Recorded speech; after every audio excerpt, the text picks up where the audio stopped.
Здравствуйте, уважаемые участники сегодняшнего брифинга, посвященного актуальным вопросам налогового и таможенного законодательства. Первый вопрос у нас посвящен об изменениях порядка ввоза транспортных средств юридическими лицами. Докладчик, руководитель управления таможенного администрирования Департамента государственных доходов по Восточно-Казахстанской области Кулекин Темир Сезбович. Темир Сезбович, вам слово. Добрый день, уважаемые коллеги. Я бы хотел кратко немного довести информацию, которая вступает с 1 декабря текущего года. Эта информация касается наших юридических лиц, которые осуществляют ввоз автотранспортных средств. Все мы знаем, что в рамках ввоза на территорию Республики Казахстан при таможенном оформлении у нас предоставляются документы, подтверждающие, ну, скажем, то, что сделка, скажем, состоявшейся сделки, сопроводительные документы, ну, а также у нас предоставляется документ по соблюдению запретов и ограничений, это меры защиты внутреннего рынка. Также у нас в рамках договора о таможенном союзе есть тоже меры технического регулирования, которые в этом договоре установлены, касается тех товаров, которые необходимо получить документы, подтверждающие разрешение. Ну и как раз вот об одном документе, которым я сегодня хотел озвучить, это документ называется «Одобрение типа транспортного средства», которое тоже предоставляется при таможенном оформлении. Этот документ должен быть приложен тоже к декларации. Но уполномоченным органом вообще по техническому регулированию Республики Казахстан это является Комитет технического регулирования и метрологии Министерства торговли и интеграции Республики Казахстан. Этот документ, выдача документа закреплено за ними, получается, они уполномоченными органами являются, которые этот документ они выдают. Что же за изменения, которые касается с 1 декабря? Что при таможенном оформлении вот этот документ одобрения типа транспортного средства будет применяться только у тех лиц, где он же будет и заявителем. Это как бы, мы скажем просто так, если я декларант, я завожу, то вот этот документ одобрения типа транспортного средства, оно должно быть выписано на меня. А не как ранее было у нас, бывало такое, что кто-то получал такое одобрение, скажем, в общем, потом он раздавал юридическим лицам, и те юридические лица могли как бы на основании его, заверенного, конечно, там было, на основании его производить таможенное оформление. Нет. То с 1 декабря текущего года это одобрение типа транспортного средства должно быть выписано именно на того человека, кто будет являться заявителем. Это вот будет с 1 декабря. Теперь же порядок еще какой меняется. Доведу до участников внешнеэкономической деятельности, те, кто осуществляет ввоз транспортных средств, именно юридических лиц это касается. То, что если транспортное средство, скажем, не старше возраста 3 лет, то они при пересечении таможенной границы могут сразу на пункте пропуска подать декларацию, предоставить одобрение типа транспортного средства, где сотрудники, должностные лица органов государственных доходов будут проверку делать, сличать, и где будет заявитель и декларант одно и то же лицо, то будет приниматься к оформлению. Это касается тех транспортных средств, которые не старше 3 лет в возрасте. А те транспортные средства, которые будут старше 3 лет, то здесь необходима немножко будет другая процедура. Здесь необходимо будет эти транспортные средства доставить до ближайшего населенного пункта, скажем, до города, где есть исследовательская лаборатория. Это касается тех транспортных средств, где старше 3 лет. Но при этом, конечно, получается, чтобы доставить до, скажем, места этого, где имеется эта исследовательская лаборатория, то на таможенном посту пересечения границы необходимо будет оформить транзит на это транспортное средство. Транспортное средство потом следует в эту исследовательскую лабораторию, где они подтвердят и получат это одобрение типа транспортного средства, и после этого они уже дальше обращаются в пункте назначения в таможенный орган, куда они исследовали, размещают товар на СВХ и в зону таможенного контроля, и где производят таможенное оформление.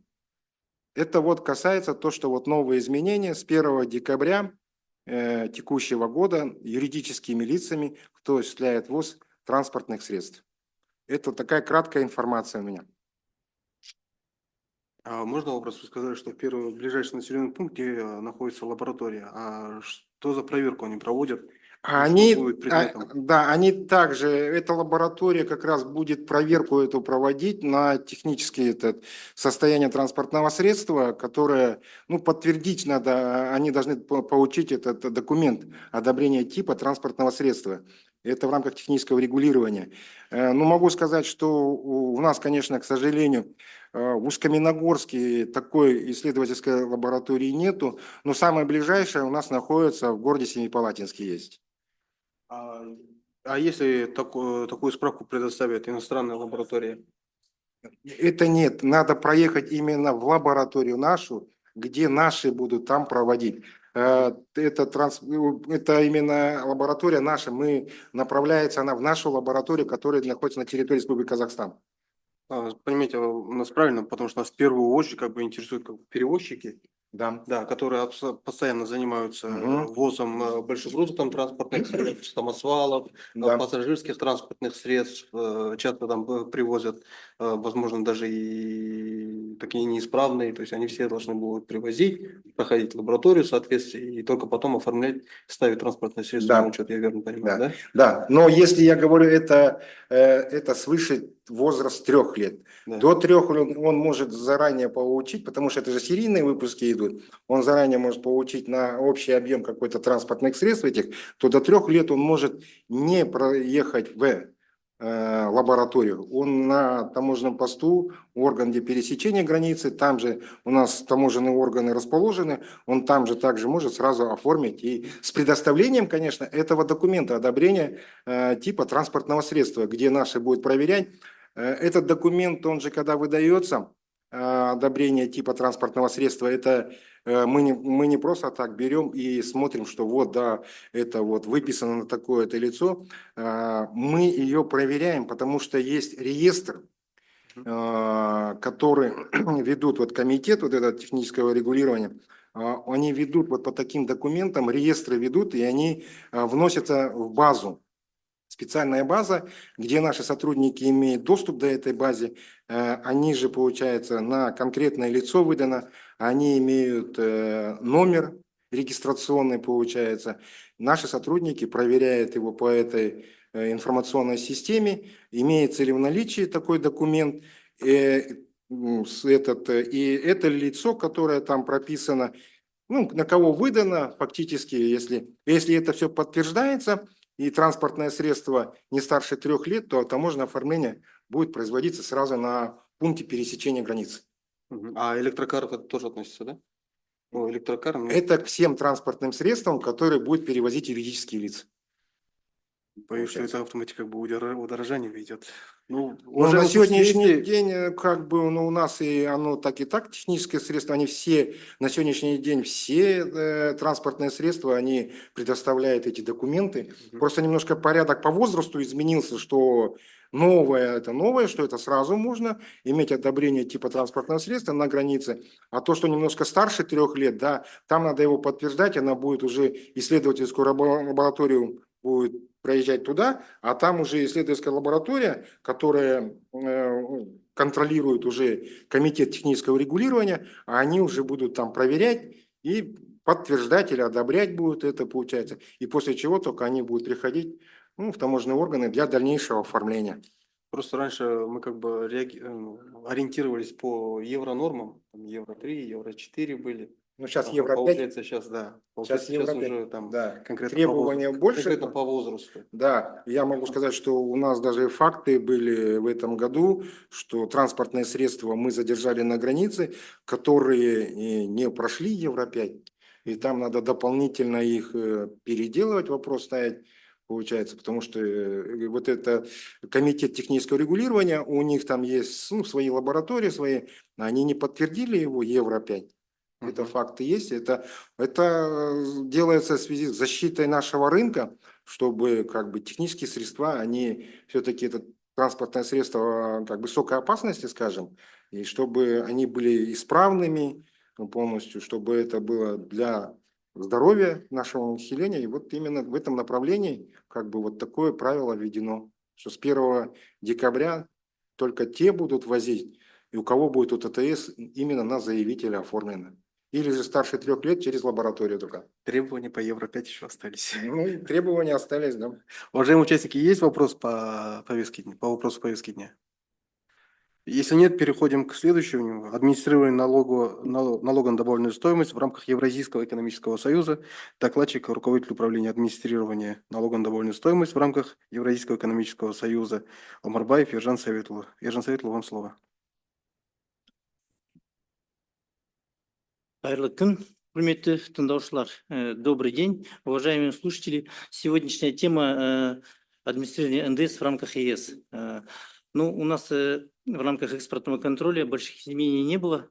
Но также вот в соответствии с подпунктом 5 пункта 1 статьи 25 договора о Евразийском экономическом союзе, ратифицированного закона Республики Казахстан от 14 октября 2014 года, в рамках таможенного союза государств-членов осуществляется свободное перемещение товаров между территориями государств-членов без применения таможенного декларирования и государственного контроля, это транспортного, санитарного, ветеринарного и карантинного, фитосанитарного контроля. Но вместе с тем, при ввозе товаров на территорию Республики Казахстан и стран ЕС налогоплательщик, импортер должен оформлять сопроводительную накладную на товары, СНТ.